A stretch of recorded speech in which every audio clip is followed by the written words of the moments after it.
যায় যারা আজকে আমাদেরকে এত সুন্দর একটি বিকেল উপহার দিয়েছে, আমাদের খুদে ফুটবলারদের। আমি এখানে যারা উপস্থিত আছেন সকলের কাছ থেকে আরো একবার জোর করতালি আশা করবো, আজকে যারা আমাদের এত সুন্দর একটি বিকেল উপহার দিয়েছে আমাদের খুদে ফুটবল তারকা। আমরা চাই তোমরা সিরাজদি খানের প্রাঙ্গণ পেরিয়ে মুন্সিগঞ্জের প্রাঙ্গণ পেরিয়ে তোমরা জাতীয় পর্যায়ে যাবে। শুধু জাতীয় পর্যায়ে তোমরা থাকবে না, তোমরা একদিন আন্তর্জাতিক মাঠে খেলবে। এই প্রত্যাশা আজকের এই মাঠে থাকলো আমাদের।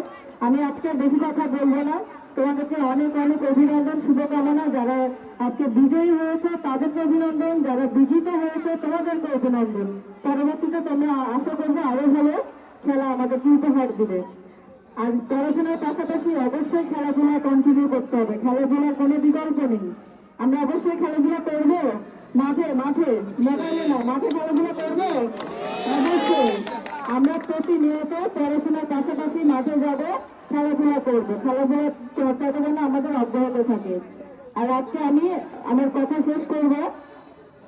এখানে যারা খেলোয়াড় আছে তোমরা আমার সাথে একটু বলো, আমি বিশ্বাসী, আমি সাহসী, আমি পারি, আমি পারবো, আমার জীবন আমি গড়বো, আমি বিশ্বাসে অটল, প্রত্যাশায় প্রবল, প্রচেষ্টায় অক্লান্ত, শ্রমে আনন্দিত, বিজয় আমারই।